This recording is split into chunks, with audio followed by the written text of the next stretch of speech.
today I'm talking to you about breathing. I'm going to talk about all the benefits of breathing, how to breathe, and the specific Pilates techniques that we need to use as well. So obviously there are loads of benefits to breathing. It keeps us alive, but also you probably know that it promotes the circulation of oxygen around your body. And breathing correctly will make sure that you're breathing deep and wide into your rib cage and not breathing up here, so chest breathing, which can really increase stress and tension. So breathing properly increases the calming hormones in your body, as opposed to promoting those fight or flight hormones from the chest breathing. And also, as a result, it regulates your emotions as well. And as I keep mentioning to you quite a lot in class, it also helps to lower your blood pressure and lower your heart rate and prepare yourself for focusing on exercise.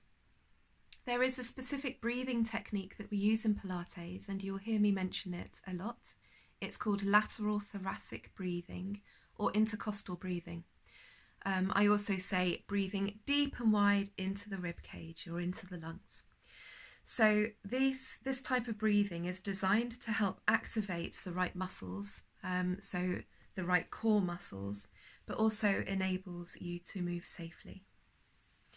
It's important to breathe directly into the sides of the rib cage instead of the lower stomach, because when you breathe into the lower stomach, your abdomen tends to protrude a bit, which means that your core muscles then deactivate, which means then your lower back is exposed because you haven't got the right muscles activated during exercise. Lateral thoracic breathing also helps prevent you breathing up here in the chest.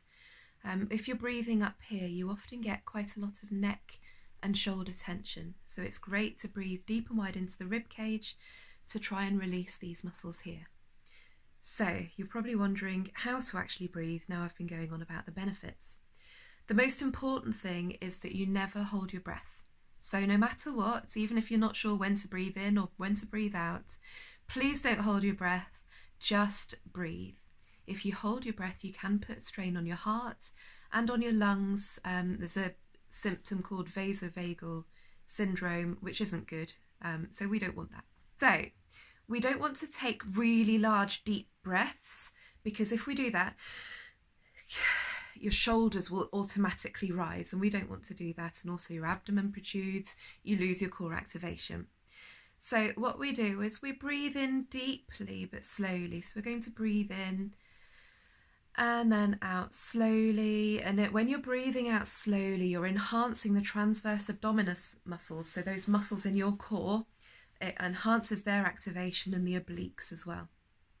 But when you're breathing out, try not to breathe out too forcefully, as that can also cause your pelvic floor muscles to deactivate. So we're going to practice a bit of breathing now, so lateral thoracic breathing, so you can see what it feels like. So I've come up a little bit, so you can hopefully see my rib cage.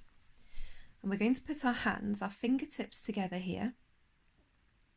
And I want you to inhale through the nose and directing the breathing into the sides of the ribs, which means that you'll be expanding the rib cage laterally. So putting your fingertips here and you're breathing in through the nose. That's it, really directing the breath into the sides of the ribs, and then exhaling through the mouth, closing the rib cage down and in. So as you're breathing in, imagine that you're pushing those fingertips apart, so breathing in.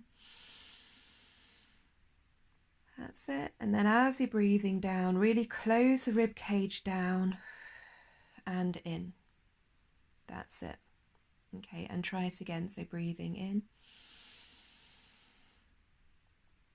And then closing that rib cage down. Okay, so as you can see, it's quite a subtle move. There's not masses of movement, but that's something that you can also increase.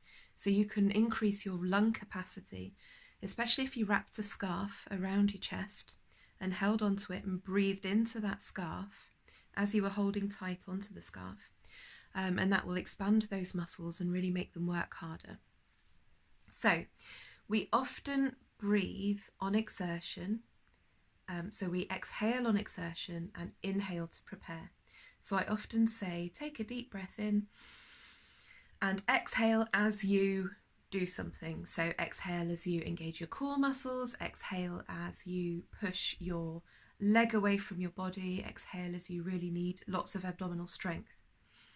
So when you're breathing in, you're trying to push your fingertips apart, or you're trying to expand your rib cage laterally. As you breathe out, you're drawing the rib cage together and down and engaging those core muscles as you breathe out. Okay, any questions, do let me know. But hopefully this puts things into perspective for you and you know what I'm going on about when I talk about breathing.